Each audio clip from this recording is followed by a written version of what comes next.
BNP chairperson Khaleda জিয়ার সাথে সেনাপ্রধানের সাক্ষাৎ। ফিরোজায় 40 মিনিট অবস্থান নিলেন স্বাস্থ্যের খোঁজ। চিকিৎসা অবহেলার অভিযোগে শাহবাগে জুলাই আন্দোলনে আহতদের বিক্ষোভ। খুলনায় বৈষম্য বিরোধীদের ওপর হামলা, হাসপাতালে 2 ছাত্রী।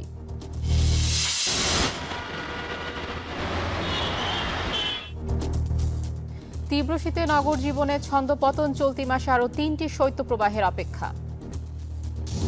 গরিব মানুষ না করে পারি না। ঢাকাতে বোঝা যায় শীত আছে, এখন আসছে শীত। 2 দিন তো শৈত্যপ্রবাহ চলতেছে, সো দ্যাটস ওয়াই শীতের তীব্রতাটা একটু বেশি। আগামী আরো 2 থেকে 3 দিন কন্টিনিউ করবে। ঘন কুয়াশায় মহাসড়কে যান চলাচলে বাড়তি সতর্কতা। খসড়া তালিকায় দেশে মোট ভোটার 12 কোটি, চূড়ান্ত তালিকা 2 মার্চ। বাড়ি বাড়ি গিয়ে তথ্য সংগ্রহ ও যাচাই বাছাই শুরু 20 জানুয়ারি। আইএমএফ এর শর্তে নয়, রাজস্ব বাড়াতে ভ্যাট বৃদ্ধি করছে সরকার। নিত্যপণ্যের দামে কোনো প্রভাব পড়বে না, দাবি অর্থ উপদেষ্টার। প্রবল বৃষ্টিতে বন্যার মুখে ইংল্যান্ডের ম্যানচেস্টার। শহরের বাসিন্দাদের সরাতে হলুদ সতর্কতা জারি। গাজায় শীতে মানবিক সংকট। এবং বিপিএল এ রংপুর রাইডার্সের টানা 3য় জয়। তাসকিনের রেকর্ড গড়া বোলিংয়ে ঢাকাকে 7 উইকেটে হারালো রাজশাহী।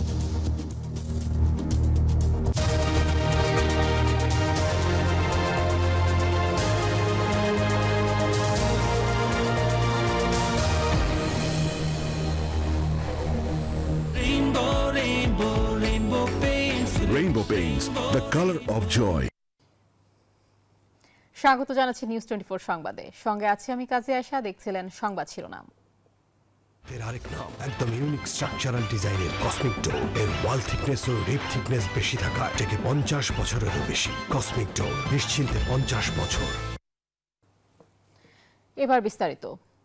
বিএনপি চেয়ারপারসন খালেদা জিয়ার সঙ্গে দেখা করেছেন সেনাপ্রধান জেনারেল ওয়াকারুজ্জামান। তিনি প্রায় 40 মিনিট সেখানে অবস্থান করেন। বৃহস্পতিবার রাতে রাজধানীর গুলশানে বিএনপি চেয়ারপারসনের বাসভবন ফিরোজায় বিএনপি নেত্রীর সঙ্গে দেখা করে তার স্বাস্থ্যের খোঁজ নেন সেনাপ্রধান। এ সময় সেনাপ্রধানের সঙ্গে ছিলেন তার স্ত্রী বেগম সারাহ নাজ কামালিকা রহমান। সেনাপ্রধান জেনারেল ওয়াকারুজ্জামান রাত 8:30টার দিকে বিএনপি চেয়ারপারসনের গুলশানের বাসভবনে যান। সেখানে তাকে স্বাগত জানান খালেদা জিয়ার নিরাপত্তা বিষয়ক উপদেষ্টা মেজর জেনারেল অবসরপ্রাপ্ত ফজলে ইলাহি আকবর।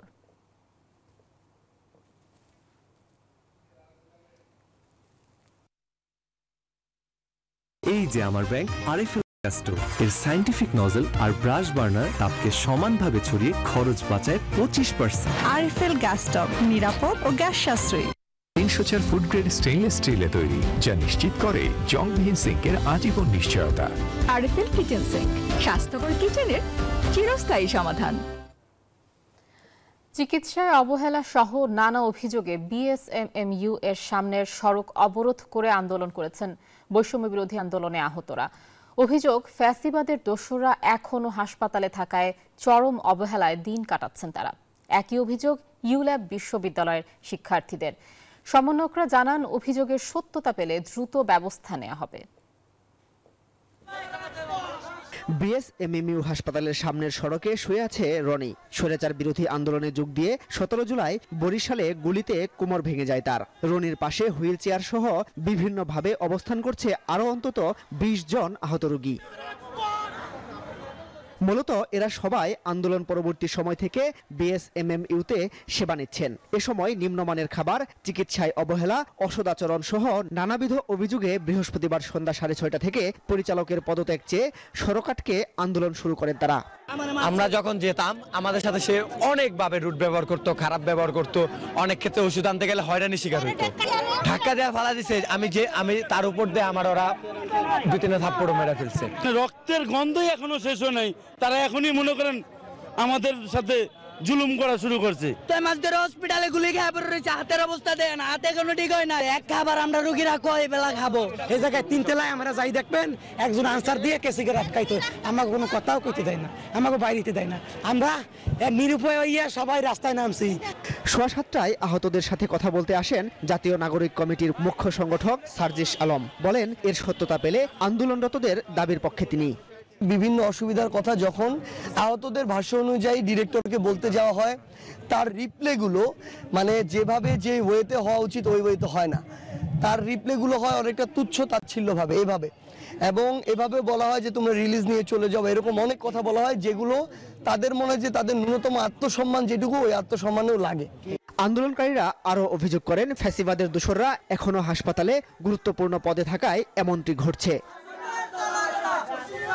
এদিকে ফ্যাসিবাদের দোসররাও এখনো ইউলেভে ঘাপটি মেরে বসে আছেন এমন অভিযোগে দুদিন ধরে ভিসি পদত্যাগ দাবিতে অনশন করছে বৈষম্য বিরোধী শিক্ষার্থীরা। অনশন ভাঙাতে বৃহস্পতিবার বিকেলে ক্যাম্পাসে আসেন মুখ্য সমন্বয়ক হান্নান মাসুদ। বলেন, এখনো আওয়ামী লীগের এমপিদের প্রভাবমুক্ত হতে পারেনি ইউলেভ। এবং শিক্ষা কার্যক্রম যেন সচল থাকে, এই বিষয়গুলো নিয়ে মূলত আমরা আলোচনা করে যাচ্ছি। আমরা আশা করি যাচ্ছে অতি দ্রুত এটা সমাধান বের হবে। এসব সমস্যা সমাধানে অনতিবিলম্বে সরকারকে এগিয়ে আসার আহ্বান জানান তারা। মাসুদ সুমন, নিউজ 24, ঢাকা।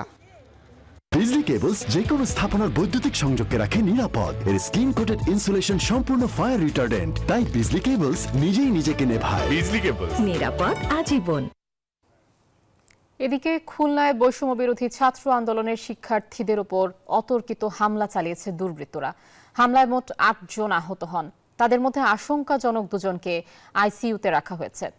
ভুক্তভোগী শিক্ষার্থীরা জানান, বৃহস্পতিবার বিকেলে নগরীর শিববাড়ির মোড়ে জিয়া হলের ভেতর থেকে তারা মোটর সাইকেল করে বাইরে যাচ্ছিলেন।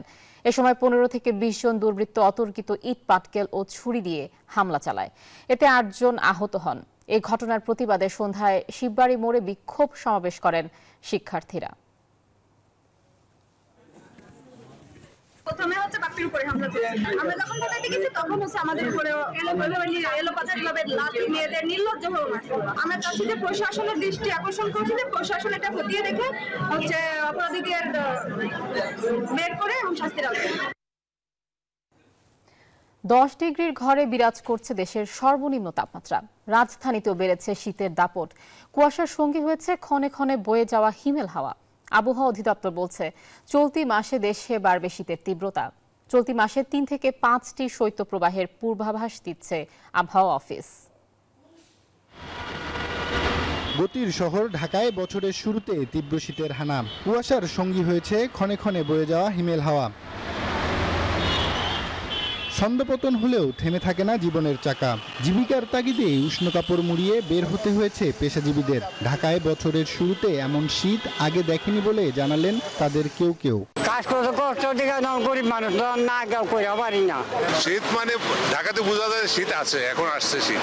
সকালের দিকে শীতটা একটু বেশিই লাগে, আর এই 2 দিন তো শৈত্যপ্রবাহ চলতেছে, সো দ্যাটস ওয়াই শীতের তীব্রতাটা একটু বেশি। দুপুর গড়ালেও দেখা মেলেনি সূর্যের। জীবনের প্রয়োজনে প্রতিদিন কত মানুষকেই না আগলে রেখেছে এই নগরী। তাই শীত বৃষ্টি গরম যাই থাকুক, মায়ার এই নগরী ছাড়তে পারে না অনেকেই।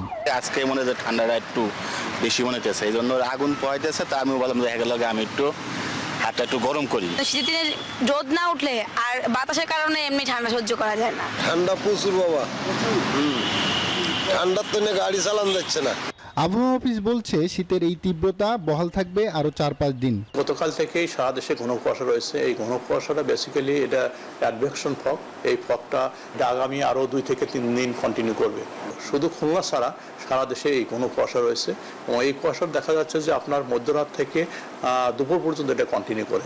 আমরা আশা করি হয়তো আপনার 6-7 তারিখের পর থেকে কুয়াশা অনেকটা কেটে যাবে।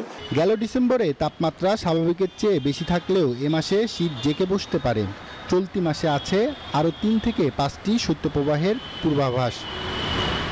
আব্দুল্লাহ মামুন, নিউজ 24, ঢাকা। নতুন বছরের শুরুতেই তীব্র শীতে কাঁপছে দেশ। আরো জানাতে যুক্ত হচ্ছেন সহকর্মীরা। প্রথমেই যাচ্ছি পঞ্চগড়ে, সেখানে আছেন আমাদের সহকর্মী সরকার হায়দার। হায়দার, দেশ জুড়েই একদম বছরের প্রথম দিন থেকে তীব্র শীত পড়েছে। পঞ্চগড়ে আজ কি পরিস্থিতি দেখছেন?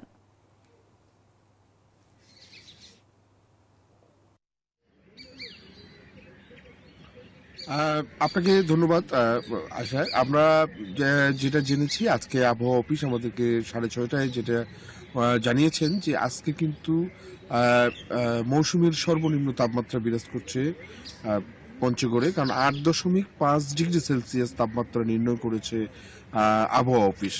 তো এইটা কিন্তু নিম্ন শৈত্যপ্রবাহ বলছে, মৃদু শৈত্যপ্রবাহের কথা বলছে আবহাওয়া অফিস, এবং মৃদু শৈত্যপ্রবাহের ফলে কিন্তু জনজীবনে একটা স্থবিরতা আছে এবং মানুষ কিন্তু খেটে খাওয়া মানুষ বিশেষ করে তারা কিন্তু কষ্টে পড়েছে এবং কুয়াশা এখনো কুয়াশায় আবৃত আছে পঞ্চগড়, বিশেষ করে মাঠঘাট প্রকৃতি পরিবেশ কিন্তু কুয়াশায় আবৃত হয়ে আছে এবং যারা খেটে খাওয়া মানুষ তাদের যে দুর্ভোগ সেটা কিন্তু আসলে কমেনি, যদিও আজকে রোদের দেখা হয়তো মিলবে, কারণ আমরা দেখতে পাচ্ছি যে সূর্য উঁকি দিচ্ছে এখনই। সূর্যের দেখা মিললে কিছুটা হয়তো স্বস্তি নেমে আসবে এবং তখন কিন্তু সূর্যের আলোর কারণে বা রোদের কারণে কিন্তু মানুষের মনে কিছুটা স্বস্তি আসতে পারে। তো এই ছিল আমার কাছে সর্বশেষ। আমরা যাচ্ছি লালমনিরহাটে, সেখানে আমাদের সহকর্মী রবিউল অপেক্ষা করছেন। রবিউল, একটু লালমনিরহাটের শীতের খবর জানাবেন।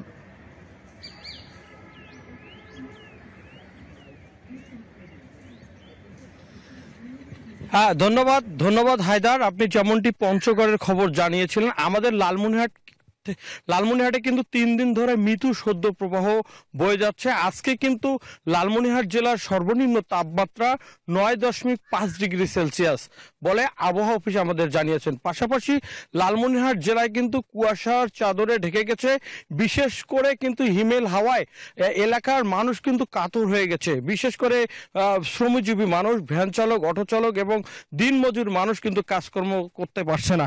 আপনারা যদি একটু দেখায় যে কুয়াশার চাদরে ঢেকে গেছে গোটা লালমনিরহাট এবং খেটে খাওয়া মানুষ কষ্টে আছে। বিশেষ করে ভাসমান কিছু লোক রয়েছে লালমনিরহাট জেলার স্টেশন থেকে শুরু করে বিভিন্ন স্থাপনা নিয়ে ভাসমান কিছু লোক বেশি কষ্টে পড়ছে। পাশাপাশি লালমনিরহাটের কালীগঞ্জ উপজেলার তুষভান্ডার রেল স্টেশনে একজন অজ্ঞাতনামা এক ব্যক্তি মারা গেছে ঠান্ডায়, এইটি আমরা জানতে পেরেছি। পাশাপাশি লালমনিরহাট জেলা প্রশাসক রফিক হায়দার আজকে কয়েকটি জায়গায় শীতবস্ত্র বিতরণ করবে বলে এমনটি আমাদেরকে জানিয়েছে। এদিকে হাসপাতালগুলোতে কিন্তু রোগীর সংখ্যা বৃদ্ধি পাচ্ছে, বিশেষ করে শিশু ও বৃদ্ধ। পাশাপাশি বেশিরভাগই দেখা যাচ্ছে নিউমোনিয়া, ডায়রিয়া, জ্বরে আক্রান্ত হচ্ছে। এই ছিল আমার কাছে সর্বশেষ। আমরা যাচ্ছি চুয়াডাঙ্গায়, সেখানকার শীতের সংবাদ জানতে। জামান।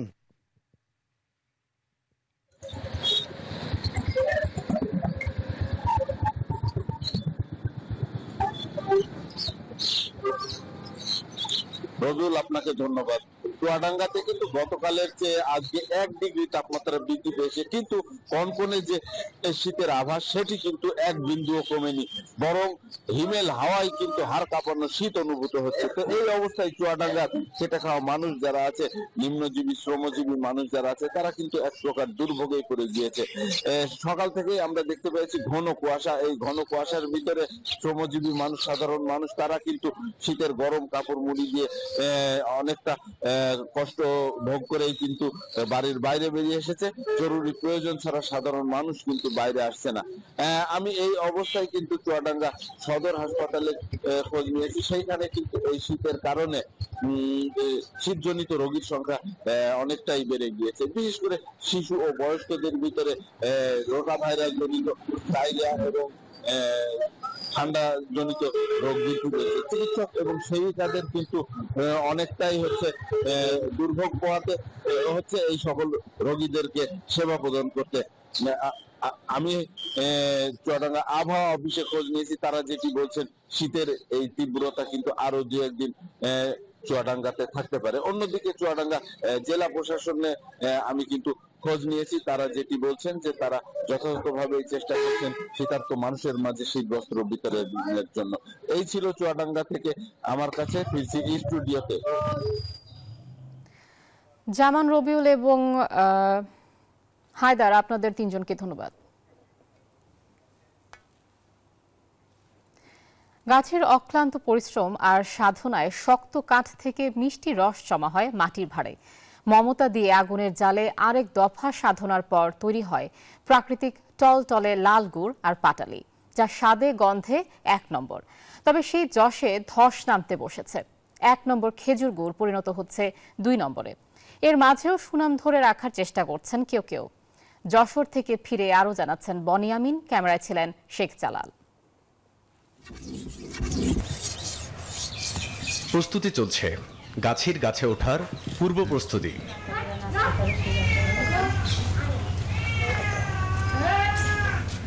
এবার মাঠের উদ্দেশ্যে রওনা দেওয়ার পালা। যশ খেজুরের রস, এই যশের পেছনের সবচেয়ে বড় কারণ হলো এই সমস্ত প্রক্রিয়াটি হয় অত্যন্ত যত্ন সহকারে, সেজন্য এই এলাকার রস গুড়ের চাহিদাও অনেক বেশি। বাপদাদারা মারা যাওয়ার পরে আমরা এগুলো আগে গাছ পাল্টাম, বদলাতাম, এখন কিন্তু আমরাই করতেছি। এমন কোনো যন্ত্র হতো যে এই যন্ত্র দ্বারা গাছে উঠা যেত, তাহলে মনে হয় কাজটা বাদ দিত না মানুষ। দিন দিন গাছই কমে যাচ্ছে। গুড় থেকে পাটালি হতে আরো বেশ সময় বাকি। এবার দৃশ্যপটে মিলনের মা মরিয়ম বেগম।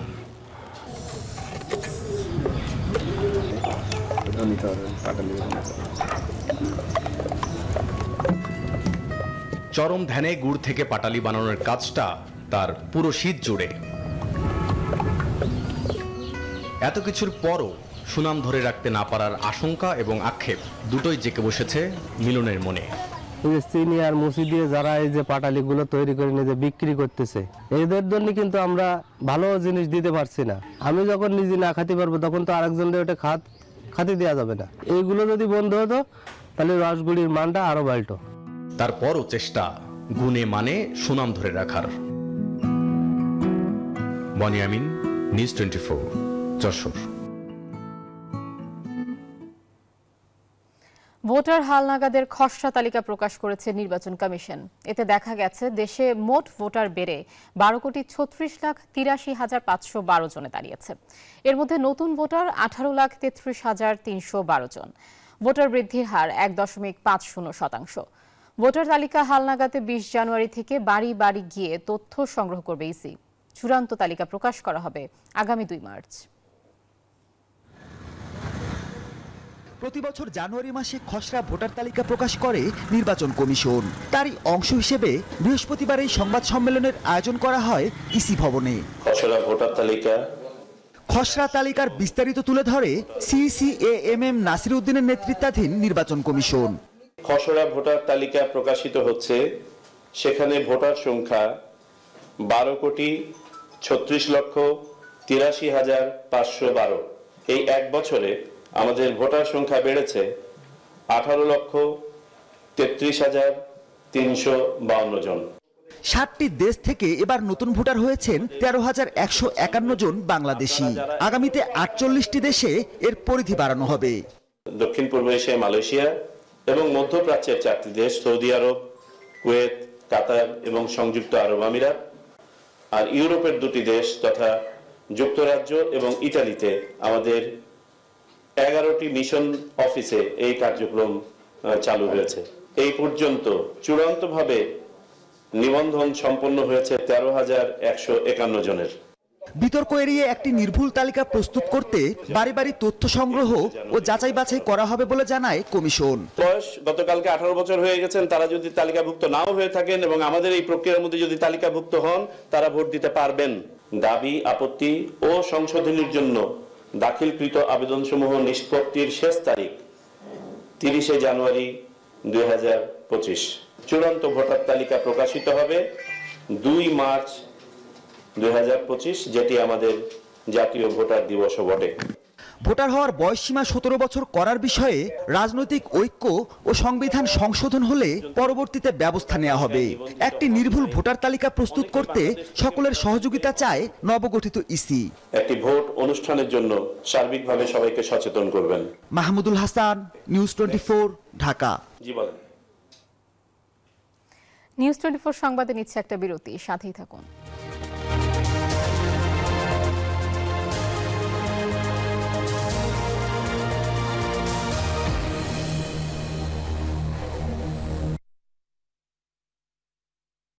নুডলস খান নাই? তাহলে তো নুডলসই খান নাই।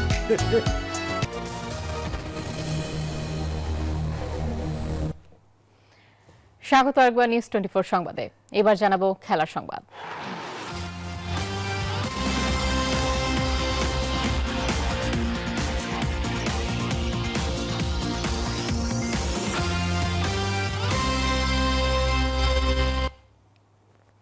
বিপিএলে টানা তৃতীয় জয় তুলে নিল রংপুর রাইডার্স। নাহিদ রানা, খুশদিল শাহর আগুন ঝরা বোলিংয়ের পর অ্যালেক্স হেলস, সাইফ হাসানদের চোখ জুড়ানো ব্যাটিংয়ে বরিশালে 8 উইকেটে হারিয়ে টেবিলের শীর্ষস্থান ধরে রেখেছে রংপুর রাইডার্স। তারুণ্যের গতির কাছে আবারও পরাজিত হলো ফরচুন বরিশাল। বিপিএল এর শুরুটা যেভাবে করেছিল রাইডার্স তা ধরে রেখে শেষ করলো ঢাকা পর্ব। তামিম, রিয়াদ, মুশফিকদের মতো বড় তারকাদের নিয়ে গড়া দলের বিপক্ষে হেসে খেলে জিতল সোহানরা।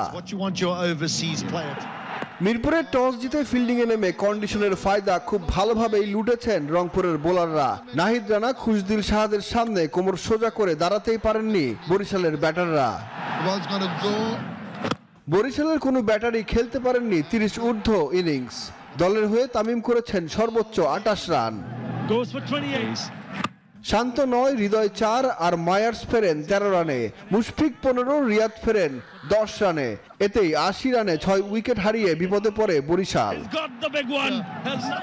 পরের দিকে আফগান ব্যাটার মোহাম্মদ নবীর 19 বলে 21 রানে স্কোরবোর্ডে 124 রান তোলে বরিশাল। খুশদিল শাহ 3 আর নাহিদ রানা ও ইফতেখার আহমেদ নেন 2টি করে উইকেট। বরিশালের 125 রানের টার্গেটে ব্যাট করতে নেমে শুরুতে হোঁচট খেলেও শেষ পর্যন্ত রংপুরের দর্শকদের হতাশ করেননি অ্যালেক্স হেলস ও সাইফ হাসান। দলীয় 15 রানের মধ্যেই আজিজুল হাকিম আর তৌফিক খান বিনা রানে মাঠ ছাড়লেও বরিশালের বোলারদের পাত্তাই দেয়নি হেলস আর সাইফ হাসান। ওপেনিংয়ে নেমে মাত্র 1 রানের জন্য 50 মিস করেছেন হেলস। অন্যদিকে সাইফ তাণ্ডব চালিয়েছেন বরিশালের বোলারদের উপর। রংপুরের জয়ের পথে খেলেছেন 46 বলে 62 রানের ইনিংস, হয়েছেন ম্যাচ সেরা। তাতেই বিপিএলে টানা তৃতীয় জয় তুলে নিল রংপুর রাইডার্স। বরিশালের হয়ে 2টি উইকেট নিয়েছেন ইমন। সুখন সরকার, নিউজ 24, ঢাকা। তাসকিন আহমেদের রেকর্ড গড়া বোলিংয়ে বিপিএলে দিনের প্রথম ম্যাচে জয় তুলে নিয়েছে দুর্বার রাজশাহী। ঢাকা ক্যাপিটালসকে হারিয়েছে 7 উইকেটের বড় ব্যবধানে। এদিন আগে ব্যাট করে 9 উইকেট হারিয়ে স্কোরবোর্ডে 174 রান তোলে ঢাকা। তাসকিন একাই 19 রানে নেন 7 উইকেট। জবাব দিতে নেমে 11 বল ও 7 উইকেট হাতে রেখে জয় তুলে নেয় তাসকিনের দল।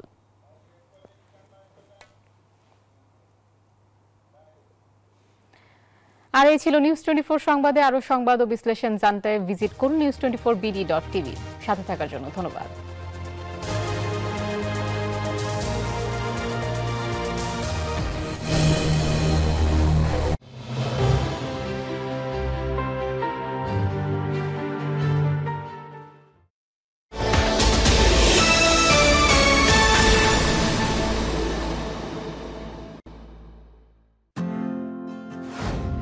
রাস্তা পার হতে ট্রাফিক সিগন্যালের প্রতি দৃষ্টি রাখুন। জেব্রা ক্রসিং, ফুট ওভারব্রিজ ও আন্ডারপাস দিয়ে রাস্তা পারাপার করুন। পথচারীরা ফুটপাথ দিয়ে চলাচল করুন। মোবাইল ফোনে কথা বলতে বলতে রাস্তা পার হবেন না।